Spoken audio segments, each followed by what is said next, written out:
Welcome to my channel. প্রিয় চাকরি প্রার্থী বন্ধুরা, তোমরা যারা বিভিন্ন সরকারি চাকরির জন্য প্রস্তুতি নিচ্ছ, বিভিন্ন কম্পিটিটিভ এক্সামের জন্য প্রস্তুতি নিচ্ছ, তোমাদের জন্য আরেকটা ভীষণ ভীষণ ইম্পর্টেন্ট অঙ্কের ভিডিও নিয়ে চলে এসেছি।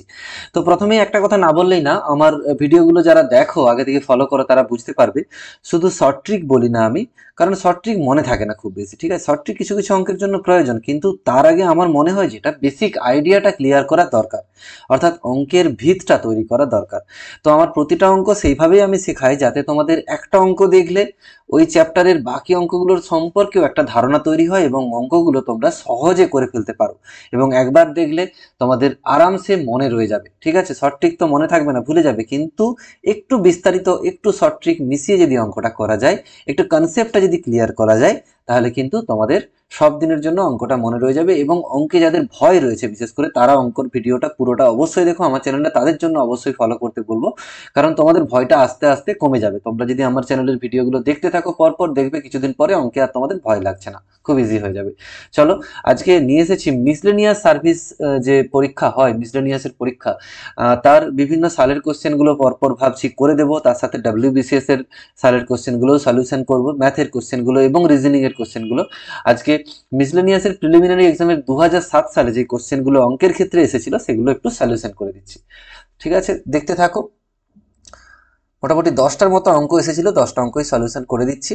প্রথম অঙ্ক দেখতে পাচ্ছ, এটা স্রোতের এবং নৌকো, নৌকো এবং স্রোতের অঙ্ক। এখানেও আমি শর্ট ট্রিক বলেছিলাম, তোমরা দেখতে থাকো কিভাবে অঙ্কগুলো সহজে করতে পারবে। ঠিক শর্ট ট্রিকও বলা যায় না, আবার লং প্রসেসও বলা যায় না, এমন একটা প্রসেস যেটা খুব বেশি বড়ও হবে না, কিন্তু তোমাদের মনে থাকবে। শুধু শর্ট ট্রিক অনেক সময় অনেকে বুঝতে পারে না, তো তার জন্য আমার মনে হয় বেসটা আগে ক্লিয়ার করা দরকার। কি বলেছে দেখো, একটি মাঝি স্রোতের বিপরীতে, স্রোতের বিপরীতে মানে প্রতিকূলে অবশ্যই, ঠিক আছে। দেখো, আমি এই ধরনের নৌকো স্রোতের অঙ্কের ক্ষেত্রে প্রথমেই বলেছি একটা লাইন এইভাবে টেনে নাও। ঠিক আছে, টেনে মাঝে থাকবে স্থির জলে নৌকোর গতিবেগ, মাঝে থাকবে স্থির জলে,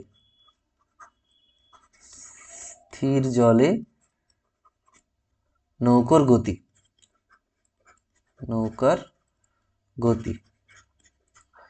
পরে থাকবে অনুকূলে, অনুকূলে গতি, অনুকূলে গতি। আমি এখানে লেখে লেখি করছি, তোমরা শর্টকাট করে নিও, এত কিছু লেখার দরকার নেই, আমার বোঝানোর জন্য একটু লেখে লেখে করি। এখানে থাকবে প্রতিকূলে গতি, প্রতিকূল গতি। এবার এই তিনটে জায়গায় যদি আমরা ফিল আপ করতে পারি, গতিবেগগুলো লিখে নিতে পারি, তাহলেই কিন্তু অঙ্কটা হয়ে যাবে। এবং তোমাদের আগেই বলেছিলাম এই গ্যাপটা, অর্থাৎ এই প্রতিকূল থেকে এই যে গ্যাপটা, স্থির জলের গ্যাপটা, এবং স্থির জল থেকে অনুকূলের গ্যাপটা, এই দুটো সমান হয়, এইটাই হচ্ছে স্রোতের বেগ। আগেও বলেছিলাম যে গ্যাপগুলো রয়েছে, ঠিক আছে, ওটাই স্রোতের বেগ। এবারে কি বলেছে দেখো, একটি মাঝি স্রোতের প্রতিকূলে, বলেছে স্রোতের প্রতিকূলে 1 ঘন্টায় 2 কিলোমিটার যায়। অর্থাৎ গতিবেগ আমরা কি বলতে পারি, প্রতিকূলে গতিবেগটা দেখো, গতিবেগটা হচ্ছে যে, বলছে 1 ঘন্টায় 2 কিলোমিটার, মানে 2 কিলোমিটার 1 ঘন্টায় যায়, মানে গতিবেগ অবশ্যই 2 কিলোমিটার পার আওয়ার। 1 ঘন্টায় 2 কিলোমিটার মানে প্রতিকূলে গতিটা হবে এখানে 2। ঠিক আছে, এবার দেখো স্রোতের অনুকূলে, অর্থাৎ এই শেষের কেসটাতে, এখানে কি বলেছে দেখো, অনুকূলে বলছে 10 মিনিটে 1 কিলোমিটার যায়, 10 মিনিটে 1 কিমি, তার মানে 60 মিনিটে কত, 60 মিনিটে অর্থাৎ 1 ঘন্টায় বেরোবে আর কি। 10 মিনিটে যদি 1 কিলোমিটার হয়, 60 মিনিটে 6 গুণ করেছে, এই দিকটাও 6 গুণ করতে হবে, 6 কিলোমিটার। তাহলে এটাই হচ্ছে যে 6 কিলোমিটার পার আওয়ার হয়ে যাবে, 1 ঘন্টায় 6 কিলোমিটার, তার মানে এটা হচ্ছে যে অনুকূলে। এবার আমি বলেছি যে এই গ্যাপগুলো কিন্তু সমান সমান হয়, এই গ্যাপটা, এই গ্যাপটা সমান সমান হয়। এখানে কোথায় যাচ্ছে, 2 থেকে কোথায় যাচ্ছে দেখো, 2 থেকে যাচ্ছে একদম 6-এ, তাহলে ডিফারেন্স কত, 4-এর পার্থক্য কত, 4-এর পার্থক্য। ঠিক আছে, এই 4-এর পার্থক্য নিশ্চয়ই সমান সমান এখানে ভাগ হবে, অর্থাৎ এখানে 2 হবে, এখানে 2 হবে। অর্থাৎ প্রতিকূলে গতিবেগের সঙ্গে এটা, এই দুইটা যে বেরোচ্ছে, এই যে দুটো দুদিকে 2 বেরোলো, এইগুলো হচ্ছে স্রোতের বেগ, অ্যাকচুয়ালি স্রোতের বেগ। ঠিক আছে, যদি এখানে চাইতো তাহলে স্রোতের বেগটাও লিখে নিতে পারতাম, এটা দরকার নেই। তো তার মানে এই 2-এর সাথে, প্রথম এই 2-এর সাথে, প্রতিকূলের 2-এর সাথে এই 2 যোগ হলে আমরা এই জায়গায় পৌঁছবো, অর্থাৎ স্থির জলে গতিবেগ কত হবে, 4। বা এটা আরেকটা শর্ট ট্রিক রয়েছে, যদি অনুকূলে গতি এবং প্রতিকূলে গতি জানা থাকে, অর্থাৎ প্রতিকূলে গতি 2, অনুকূলে গতি 6, তাহলে স্থির জলে গতি হবে, অর্থাৎ এইটা হবে 6, মানে দুটো ধারের যোগ করে 2 দিয়ে ভাগ, তাহলে 6 2 8, 2 দিয়ে ভাগ করে 4, তার মানে স্থির জলে গতিবেগ দেখতে পাচ্ছ 4 কিলোমিটার পার ঘন্টা। এবার দেখো বলেছে স্থির জলে, কারণ আমার দরকার ওই জন্য বার করি না, স্থির জলে বলছে 5 কিলোমিটার যেতে মাঝির কত সময় লাগে। তাহলে স্থির জলে গতিবেগ পেয়ে গেছি কত, 4। 4 মানে কি 4 কিলোমিটার পার আওয়ার, অর্থাৎ 4 কিলোমিটার যায় 1 ঘন্টায়। 4 কিমি যাবে কত সময়ে, 1 ঘন্টায়। ঠিক আছে, আমার দরকার কত, 5 কিলোমিটার। 5 কিলোমিটার যাবে, তাহলে একে কত, একে 4, আর 5 কিলোমিটার যাবে কত। আচ্ছা, এভাবেও করতে পারি, 4 কিলোমিটার যাই 1 ঘন্টায়, তাহলে 1 কিলোমিটার কততে যাবে দেখিনি। 1 কিলোমিটার অবশ্যই 15 মিনিট লাগবে। ঠিক আছে, বা এভাবেও করতে পারি, একে 4 ঘন্টা। এবার এটাকে মিনিট করতে গেলে একে 4 গুণিত 60, মানে 15 মিনিট। বা সহজে তোমরা বুঝতেই পারবে, দেখো 4 কিলোমিটার যাচ্ছে 1 ঘন্টায়, তাহলে প্রতি kilometre 15 minute, 15 minute, 15 minute, 15 minute মোট। ঠিক আছে, তাহলে মোট যেহেতু 5 কিলোমিটার যেতে হতো, 4 কিলোমিটারের জন্য 1 ঘন্টা লাগলো, আর 1 কিলোমিটারের জন্য 15 মিনিট লাগলো, তাহলে 1 ঘন্টা 15 মিনিট হবে উত্তর। সিএরটা হবে উত্তর। আমি একটু ভেঙে ভেঙে বলি, যাতে যারা একটু অঙ্কতে দুর্বল অনেকেই রয়েছে, তো তাদের যাতে সুবিধা হয়। ঠিক আছে, যারা বুঝতে পারো তারা একটু স্কিপ করে দিও, বা স্পিডটা একটু বাড়িয়ে দিও, 1.5 বা 2 তে দেখে নিও ক্যালকুলেশনটা, তাহলে তোমাদের হয়তো সুবিধে হবে, নাহলে তোমাদের একটু বোরিং লাগতে পারে, কারণ তোমরা জানো এত ডিটেলস তোমাদের দরকার নেই। চলো এর পরের অঙ্কটা, এটা একটা অঙ্ক, এটাও পড়েছিল মিসলেনিয়াস পরীক্ষাতে 2007-এ। তো 2 অঙ্ক বিশিষ্ট একটি সংখ্যা, অঙ্ক দুটির গুণফল বলেছে 8। এখানে আমরা অপশন টেস্ট করব, অঙ্ক দুটির গুণফল 8 হবে। অঙ্ক দুটো মানে যেমন এটা, এই প্রথমটার ক্ষেত্রে কি, এটা এককের অঙ্ক, এটা দশকের অঙ্ক, এদের গুণফল কত হবে, 8 গুণিত 1 মানে 8। সবগুলোর ক্ষেত্রে দেখো 2 গুণিত 4 8, 1 গুণিত 8 8, সবগুলোর ক্ষেত্রে কিন্তু হচ্ছে, তাহলে এখান থেকে বোঝা যাচ্ছে না। এবার দেখো সংখ্যাটির সাথে 18 যোগ করলে উল্টে যাবে সংখ্যাটি। ঠিক আছে, প্রথমটা আমরা চেক করছি, প্রথমটা উত্তর হচ্ছে কিনা। 18 ছিল প্রথমটা, তার সাথে 18 যোগ করে উল্টাচ্ছে নাকি দেখবো। 18 18 এটা ছিল, এর সঙ্গে 18 যোগ করলাম, কত হচ্ছে, 36 হচ্ছে। উল্টে যাচ্ছে কি, এটা 18 থেকে 36 উল্টাচ্ছে না, 81 হতো, তাহলে উল্টোচ্ছে না। তারপরে দেখো 42, এর সঙ্গে 18 যোগ করো, 42 সংখ্যাটা অপশনটা ছিল, এর সঙ্গে 18 যোগ করলে কত হচ্ছে দেখো, 60। হচ্ছে না, কারণ 42 উল্টালে 24 হতো। তারপরে দেখো 81, 81 হবে না, শেষেরটা করছি 24। 24 সংখ্যাটা ছিল 24, এর সাথে 18 যোগ করছি, 18 যোগ করলে হয় 8 4 12 2, আর 2 1 3 1 4 42। দেখো সংখ্যাটা উল্টে যাচ্ছে, 24 ছিল, উল্টে যে হয়ে গেছে 42, তার মানে উত্তর হবে 24। এটা তো অপশন টেস্ট করলেই কিন্তু সুবিধে হবে তোমাদের। চলো পরের অঙ্কটা,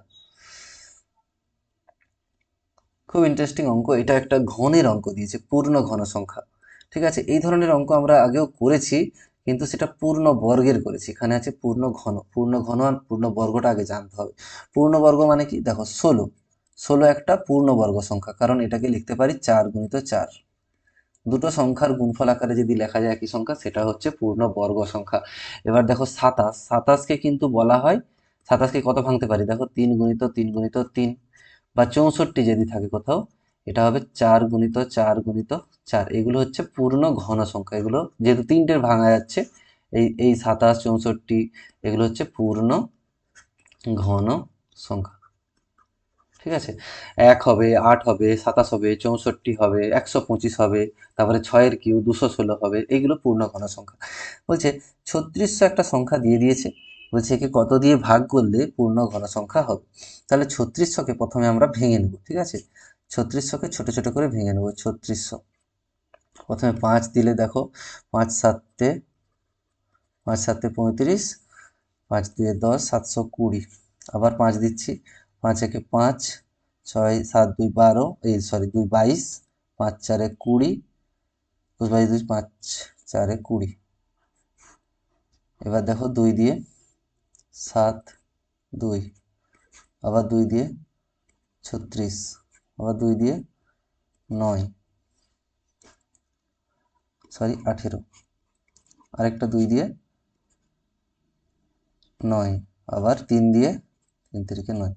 তাহলে যদি আমরা 3600 কথা ভাবি, আমার তিনটে তিনটে করে নেওয়ার কথা, তাহলে সংখ্যাগুলো কি কি হচ্ছে দেখো, 5 গুণিত 5 গুণিত 2 গুণিত 2 গুণিত 2 গুণিত 2 গুণিত 3 গুণিত 3। এবার পূর্ণ ঘন করতে চাইলে রিপিট 3 বার করে থাকতে হবে প্রতিটা সংখ্যা। দেখো শুধুমাত্র এই ক্ষেত্রেই 3টে 2 রয়েছে, আর কিন্তু কোনো সংখ্যা, যেহেতু এখানে ভাগের কথা বলা হচ্ছে, ঠিক আছে, ক্ষুদ্রতম সংখ্যা দিয়ে ভাগ করতে হবে, তাহলে আমাকে এইগুলো রেখে আর বাকিগুলো রাখা যাবে না, ঠিক আছে। কারণ আরগুলোতে দেখো 2টো 5, এখানে 2 একটা এক্সট্রা রয়ে গেছে, এখানে 2টো 3 হবে না। তাহলে আমাকে ওই সংখ্যাগুলো দিয়েই ভাগ করতে হবে, 5 গুণিত 5 যেগুলো রয়ে যাচ্ছে অতিরিক্ত, 2 গুণিত 3 গুণিত 3।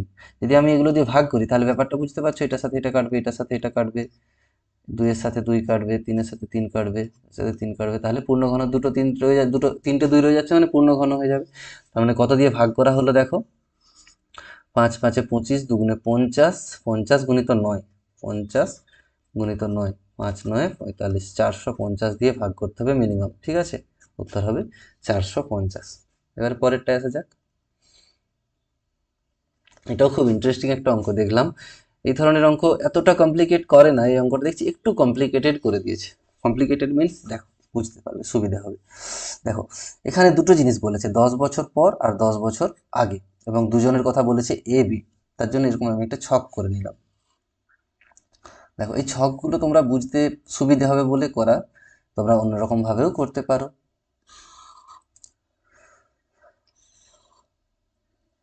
এটা 10 বছর পূর্বের একটা, 10 বছর পরের একটা, আর বর্তমানের একটা।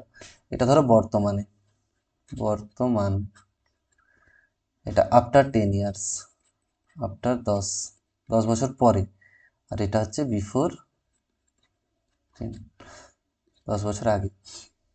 এই ছকটা মেনটেন করছি। কি বলেছে, 10 বছর পর এর বয়স, 10 বছর আগে, 10 বছর পর এর বয়স মানে এই জায়গাটায় বসবে, ঠিক আছে। দেখো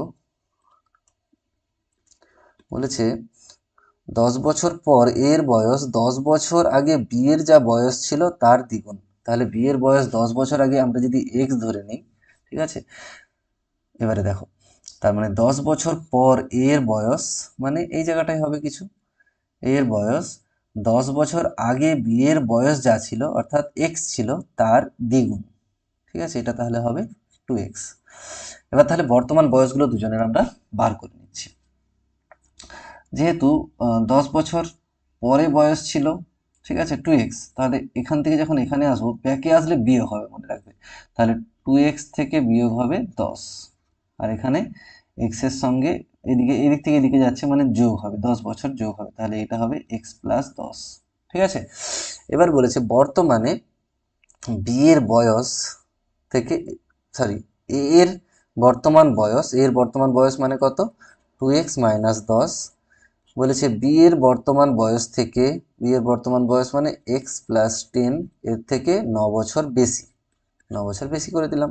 এটা ক্যালকুলেশন করলে দেখো এদিকে 2x আছে, এদিকে x আছে, এদিকে বিয়োগ, এদিকে আসলে বিয়োগ হবে অর্থাৎ x হবে, x হবে সমান এই 10টা সমানের পরে চলে যাবে, সমানের পরে গেলে প্লাস হবে, 10 10 20 9 29, x সমান 29।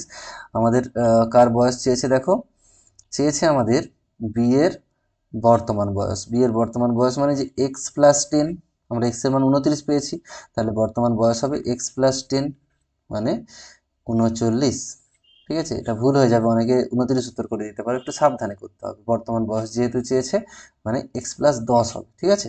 চলো পরেরটা এবার, কেমন লাগছে একটু জানিও, কমেন্ট করো। এবং দেখো ম্যাথের চ্যানেল, আমার আরেকটা চ্যানেল রয়েছে, এই চ্যানেলের আন্ডারেই দেখতে পাবে, চ্যানেলটার নামও বলে দিচ্ছি আমি। চ্যানেলটার নাম কম্পিটিটিভ এক্সাম উইথ দেশ স্যার, এরকম আছে, দেখবে কম্পিটিটিভ এক্সামস, এক্সামস উইথ দেশ স্যার, কম্পিটিটিভ এক্সাম উইথ দেশ স্যার। এই চ্যানেলটা একটু ফলো করতে বলবো, কারণ এখানে সমস্ত চাকরির পরীক্ষার ইনফরমেশনগুলো তোমরা পেয়ে যাবে। সব চাকরির পরীক্ষার কিন্তু up to date A to Z information কিন্তু এখানটায় তোমরা পাবে, ঠিক আছে। দেখো এবার এই অঙ্কটা আমরা করব। বলছে একটি ক্যাম্পে 95 জনের 200 দিনের খাবার ছিল, তারপর 5 দিন চলে গেছে, ধরো সাপোজ 95 জনের প্রথমে 200 দিনের খাবার ছিল, 5 দিন চলে গেছে, মানে এখন সে একই জিনিস ভাবতে পারি আমরা, 95 জনের তাহলে কত দিনের খাবার আছে, 95 জনের প্রথমে 200 দিনের খাবার ছিল, এখন যেহেতু 5 দিন পরের কথা ভাবছি, তাহলে 95 জনেরই খাবার আছে কত দিনের, সেটা 195 দিনের, 5 দিন চলে গেছে। এবার বলেছে 5 দিন পর কতজন এসে চলে গেল, দেখো এখান থেকে 95 ছিল তো 95 নেই, 30 জন চলে গেছে, মানে থাকবে কত, 65 জন। ঠিক আছে, 65 জনের বলছে এটা কতদিন চলবে খাবারটা, অবশ্যই বেশি দিন চলবে। ঠিক আছে, কারণ জনসংখ্যা কমে গেছে, 195, বেশি দিন চলবে। এই ধরনের অঙ্কের ক্ষেত্রে এটা সরল সম্পর্ক না ব্যস্ত সম্পর্ক দেখতে হবে। তার আগে জিজ্ঞাসা চিহ্ন যেখানে দিয়েছি তার উপরে যে সংখ্যাটা সেটা প্রথমে লিখে নাও, 195 গুণ চিহ্ন দাও। ঠিক আছে, এবার দেখো এটা সরল সম্পর্ক না ব্যস্ত সম্পর্ক, মানে কি, দেখো 95 জন যখন ছিল খাবারটা 195 দিন চলতো, যদি লোক কমে যায় 65 হয়ে যায়, খাবারটা বেশি দিন চলবে। ঠিক আছে, মানে এখানে যখন আমরা কমাচ্ছি, জনসংখ্যা কমাচ্ছি, তখন দিনটা বেশি হয়ে যাচ্ছে, একটা কমছে যখন অন্যটা বাড়ছে, তার মানে এটা ব্যস্ত সম্পর্ক। ব্যস্ত সম্পর্কের ক্ষেত্রে কি হয়, যেমন আছে এই দুটো সংখ্যা সেরকমই বসিয়ে দাও, অর্থাৎ এখানে হবে 95/65। এটা যদি সরল সম্পর্ক হতো তাহলে উল্টো উল্টো হয়ে বসতো, 65/95 হতো। এবার দেখো কাটাকাটি করতে হবে, এটা হবে 19, এটা হবে তোমার 13, 5 দিয়ে কেটেছি, তারপর 13 দিয়ে এটা কাটা যাবে, 13 কে 13, 14, 15, 16, 17, 18, 19, 6, 65, 13, 5-এ 65, 19কে 15 দিয়ে গুণ করতে হবে, 19 আর 15, 5 9 45, 4 থাকছে, 5 4 9, তারপরে 19, তাহলে 5 মানে 18, 285। তাহলে 285 দিন কিন্তু যাবে, এখানে অপশানগুলো নেই সেই জন্য আমি উত্তরটা বলে দিলাম, 285 দিন কিন্তু যাবে, বাকি যে খাবারটা থাকবে 285 দিন যাবে। ঠিক আছে,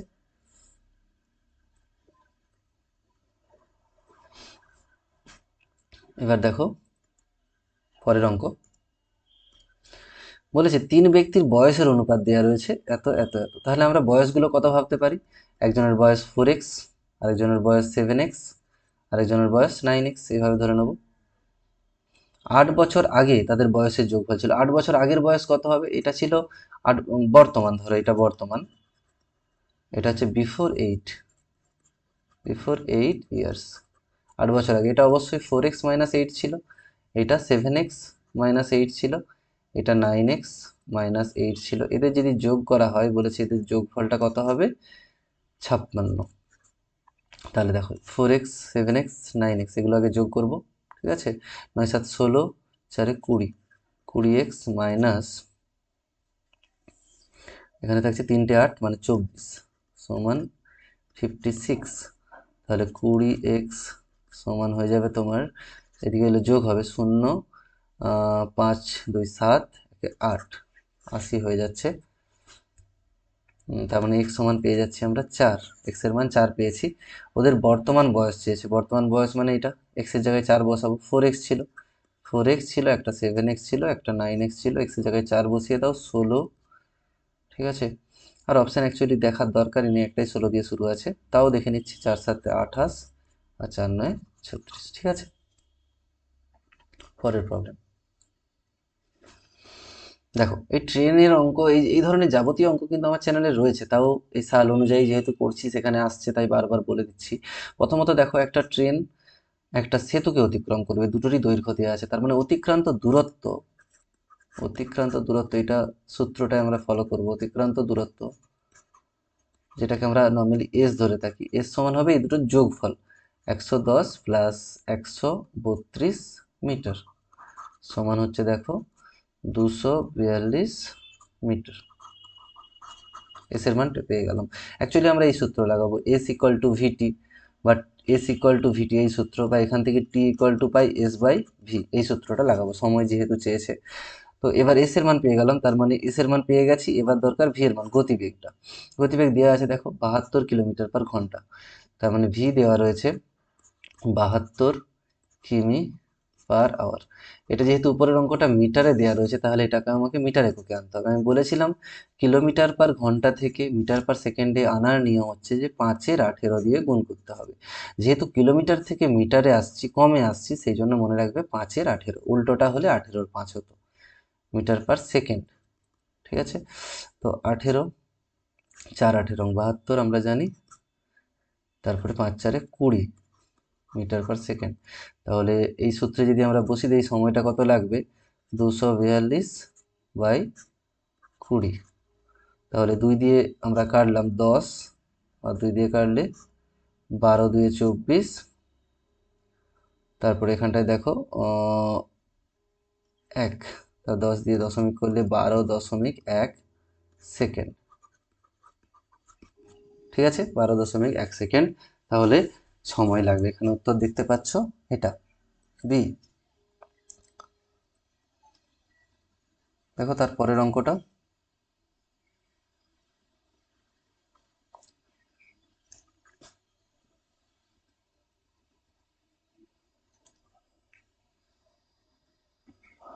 দেখো পরের অঙ্কটা, ট্রেনেরই একটা অঙ্ক, অন্যরকম, দেখে নাও, বুঝতে পারবে। কি বলেছে, দুটি ট্রেনের দ্রুতি, দ্রুতি মানে এখানে গতিবেগ আমরা ভাবতে পারি, একটা হচ্ছে 7, গতিবেগগুলো একটা হচ্ছে 7, একটা হচ্ছে 8। ঠিক আছে, এবার বলেছে দ্বিতীয় ট্রেনটি, এটা ধরো প্রথম, এটা দ্বিতীয়। দ্বিতীয় ট্রেনটি বলছে 4 ঘন্টায় 400 কিলোমিটার যায়, 4 ঘন্টায় 400। তাহলে 1 ঘন্টায় কত যাবে, সবসময় 1 ঘন্টায় বার করতে হবে, ওটাই গতি। 1 ঘন্টায় যাবে অবশ্যই 100, তাহলে গতিবেগটা হবে 100 কিলোমিটার পার আওয়ার। তাহলে দ্বিতীয়টার গতিবেগ হচ্ছে যে 100 কিলোমিটার পার আওয়ার। ঠিক আছে, এখান থেকে শর্টকাটে করে নেওয়া যায়, মানে ঐকিক নিয়মে করতে পারো। 8-এর জন্য হয় 100 গতিবেগ, 1-এর জন্য কত, 7-এর জন্য কত, তাহলে প্রথম ট্রেনটার গতিবেগ পেয়ে যাবে। অথবা আরেকটা প্রসেস বলে দিচ্ছি, এটা যদি আমরা এক্স ধরে নিই, এদের অনুপাতগুলো সমান হবে। ঠিক আছে, মানে 7/x = 8/100। তো এখান থেকে দেখো 8x = 700, x = 700/8, তাহলে 8 8 8 64, 6 60, 7 8 56, 40, 5 8 40.5, তাহলে 87.5 কিলোমিটার পার ঘন্টা হচ্ছে প্রথমটার গতিবেগ, প্রথম ট্রেনটার গতিবেগ। অথবা যেটা আমি বলেছিলাম ওইভাবেও তোমরা করতে পারো, যে 8-এর জন্য হয় 100, 1-এর জন্য কত, 7-এর জন্য কত, দেখবে একই পাবে। ঠিক আছে, চলো পরেরটা। একদম শেষে অঙ্ক চলে এসেছি আমরা, মোটামুটি মিসেলেনিয়াস 2007-এ যে অঙ্কগুলো পড়েছিল তার সবার শেষের অঙ্কটা নিয়ে চলে এসেছি, দেখতে থাকো। আর আমার শেষ পর্যন্ত একটু দেখো তোমরা, আমার অন্য যে চ্যানেলটা রয়েছে যেখানে তোমরা চাকরির পরীক্ষা, সমস্ত চাকরির পরীক্ষার ইনফরমেশন পাবে, সেটা শেষে একটু বলে দেখিয়ে দেবো, তাহলে তোমাদের সুবিধা হবে।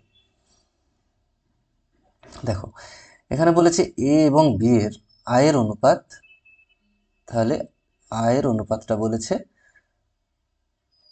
এ আর বি ধরে নিচ্ছি, আয়ের অনুপাত বলেছে 5:4, তাহলে আয়টা আমি এখানে 5x ধরে নিলাম, আর বি এর আয়টা হচ্ছে যে 4x, আর ব্যয় বলেছে 3:2, এখানে আর এক্স ধরা যাবে না, তাহলে 3y আর 2y।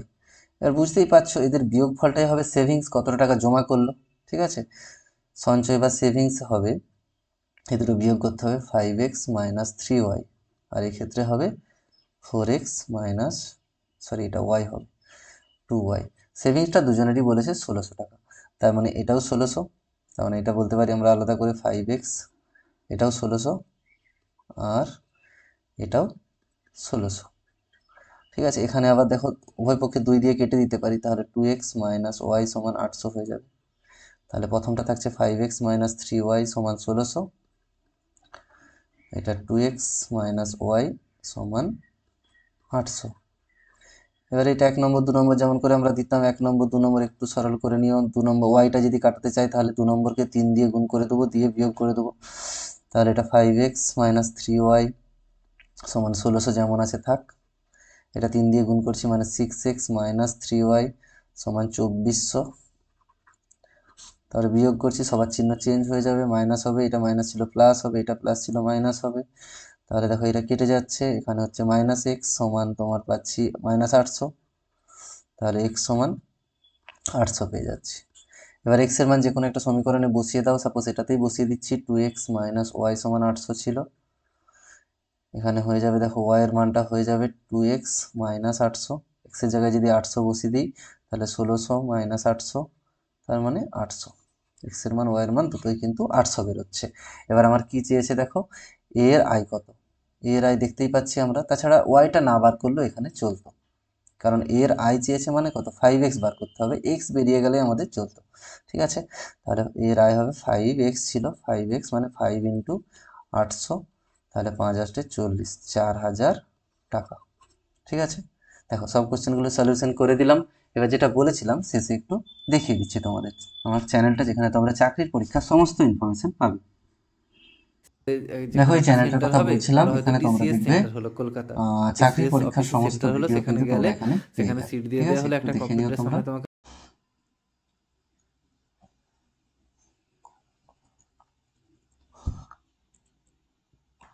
এই চ্যানেলটাতে সব কিন্তু পাবে, যত চাকরির পরীক্ষা রয়েছে সরকারি চাকরির সমস্ত পরীক্ষার ইনফরমেশন এখানে তোমরা পেয়ে যাবে। দেখতে থাকো একটু। চলো এখানে রাখলাম, সবাই খুব ভালো থেকো, সুস্থ থেকো, থ্যাঙ্কস ফর ওয়াচিং।